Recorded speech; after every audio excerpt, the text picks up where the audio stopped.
Chapter 33.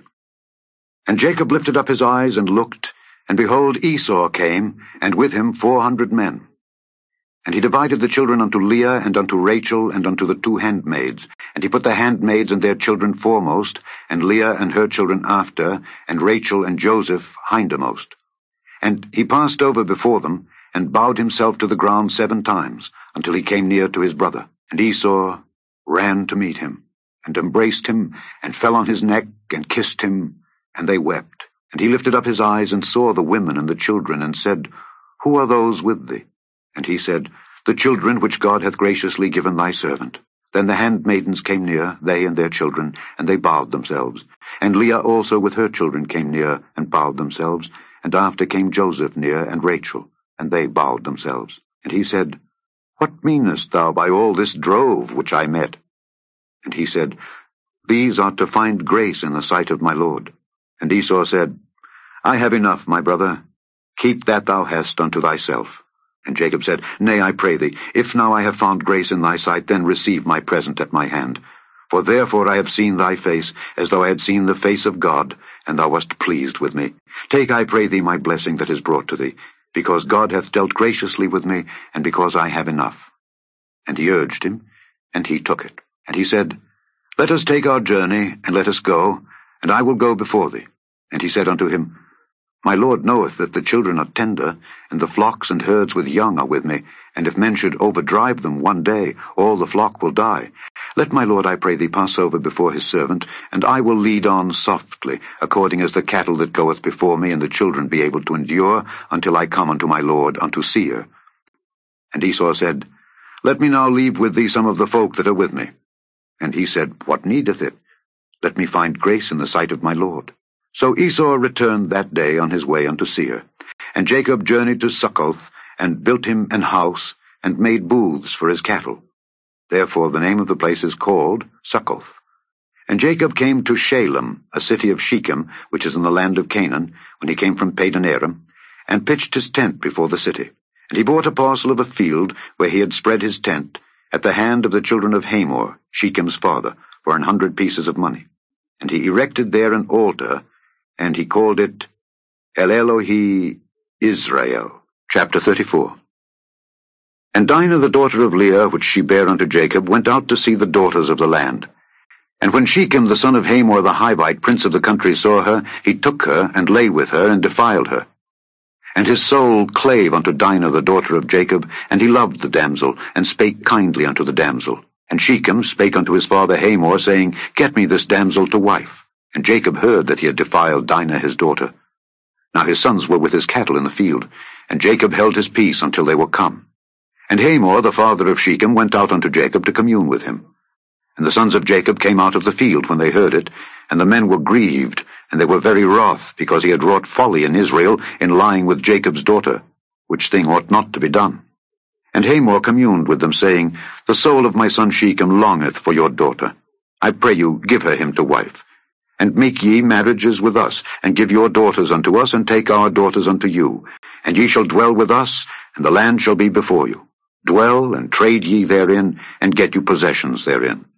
And Shechem said unto her father, and unto her brethren, Let me find grace in your eyes, and what ye shall say unto me I will give.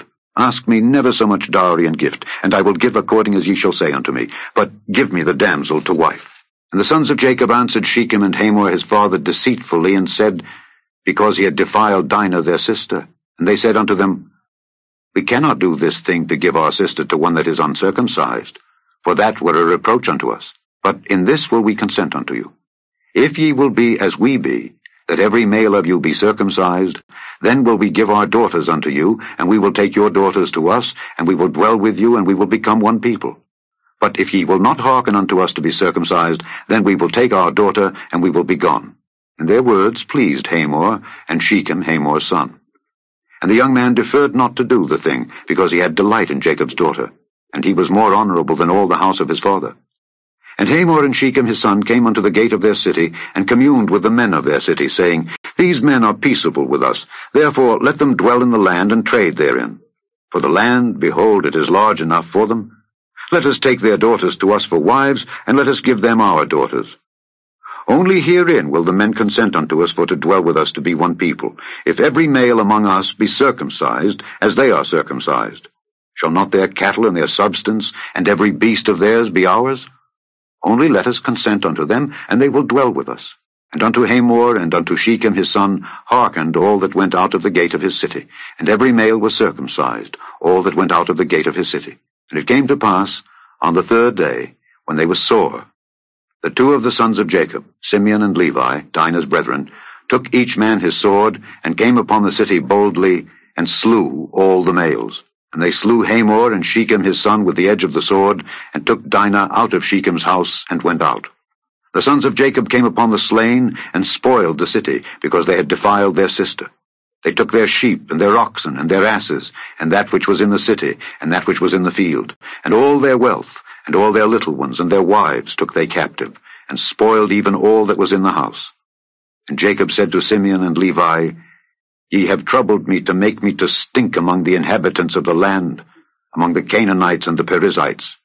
And I, being few in number, they shall gather themselves together against me and slay me, and I shall be destroyed, I and my house. And they said, Should he deal with our sister as with an harlot? Chapter 23. Then spake Jesus to the multitude and to his disciples, saying, The scribes and the Pharisees sit in Moses' seat. All therefore whatsoever they bid you observe, that observe and do. But do not ye after their works, for they say and do not. For they bind heavy burdens and grievous to be borne, and lay them on men's shoulders, but they themselves will not move them with one of their fingers. But all their works they do for to be seen of men. They make broad their phylacteries, and enlarge the borders of their garments, and love the uppermost rooms at feasts, and the chief seats in the synagogues, and greetings in the markets, and to be called of men, Rabbi, Rabbi. But be not ye called Rabbi, for one is your master, even Christ, and all ye are brethren. And call no man your father upon the earth, for one is your Father which is in heaven. Neither be ye called masters, for one is your master, even Christ. But he that is greatest among you shall be your servant.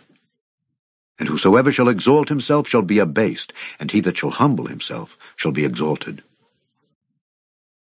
But woe unto you, scribes and Pharisees, hypocrites! For ye shut up the kingdom of heaven against men. For ye neither go in yourselves, neither suffer ye them that are entering to go in. Woe unto you, scribes and Pharisees, hypocrites! For ye devour widows' houses, and for a pretense make long prayer. Therefore ye shall receive the greater damnation. Woe unto you, scribes and Pharisees, hypocrites! For ye compass sea and land to make one proselyte, and when he is made, ye make him twofold more the child of hell than yourselves. Woe unto you, ye blind guides, which say, Whosoever shall swear by the temple, it is nothing, but whosoever shall swear by the gold of the temple, he is a debtor. Ye fools and blind! For whether is greater, the gold or the temple that sanctifieth the gold? And whosoever shall swear by the altar, it is nothing, but whosoever sweareth by the gift that is upon it, he is guilty. Ye fools and blind!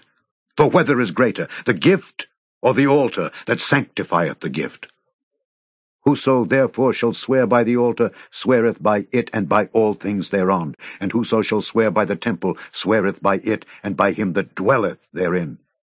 And he that shall swear by heaven sweareth by the throne of God and by him that sitteth thereon. Woe unto you, scribes and Pharisees, hypocrites! For ye pay tithe of mint and anise and cumin, and have omitted the weightier matters of the law, judgment, mercy, and faith. These ought ye to have done, and not to leave the other undone. Ye blind guides, which strain at a gnat and swallow a camel. Woe unto you, scribes and Pharisees, hypocrites!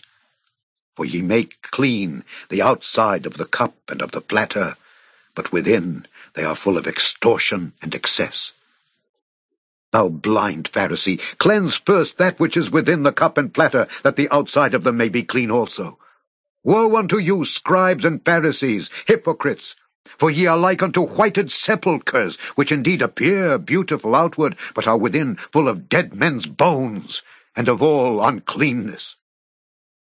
Even so ye also outwardly appear righteous unto men, but within ye are full of hypocrisy and iniquity. Woe unto you, scribes and Pharisees, hypocrites! Because ye build the tombs of the prophets, and garnish the sepulchres of the righteous, and say, If we had been in the days of our fathers, we would not have been partakers with them in the blood of the prophets. Wherefore ye be witnesses unto yourselves that ye are the children of them which killed the prophets. Fill ye up, then, the measure of your fathers. Ye serpents, ye generation of vipers, how can ye escape the damnation of hell? Wherefore, behold, I send unto you prophets and wise men and scribes, and some of them ye shall kill and crucify, and some of them shall ye scourge in your synagogues, and persecute them from city to city, that upon you may come all the righteous blood shed upon the earth, from the blood of righteous Abel unto the blood of Zacharias son of Barachias, whom ye slew between the temple and the altar. Verily I say unto you, all these things shall come upon this generation. O Jerusalem, Jerusalem, thou that killest the prophets, and stonest them which are sent unto thee! How often would I have gathered thy children together, even as a hen gathereth her chickens under her wings, and ye would not. Behold, your house is left unto you desolate. For I say unto you, ye shall not see me henceforth, till ye shall say, Blessed is he that cometh in the name of the Lord. Psalm 15. Lord, who shall abide in thy tabernacle? Who shall dwell in thy holy hill? He that walketh uprightly, and worketh righteousness, and speaketh the truth in his heart. He that backbiteth not with his tongue, nor doeth evil to his neighbor, nor taketh up a reproach against his neighbor, in whose eyes a vile person is contemned, but he honoureth them that fear the Lord. He that sweareth to his own hurt, and changeth not. He that putteth not out his money to usury, nor taketh reward against the innocent. He that doeth these things shall never be moved.